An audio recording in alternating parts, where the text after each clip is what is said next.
morte na pedreira em menos de um ano. A polícia vai investigar os donos da empresa, trabalhadores e familiares de Leão. Pelos próximos dias. A gente não quer que isso fique impune, porque eles não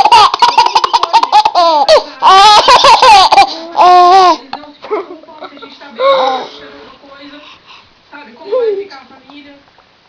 Eles não se preocupam com nada. Serviço agora, trânsito. Vamos mostrar como está a Avenida 23 de Maio nesse exato momento. Olha, 23 de Maio, 19 graus, a temperatura. Ai, não, papai. A gente vai ter um bastante carregado.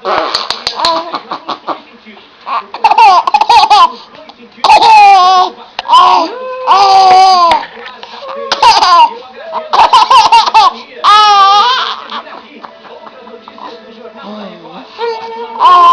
E até amanhã, depois da novela Prova de Amor. Tchau, tchau. Suas lindas. Deita lá agora.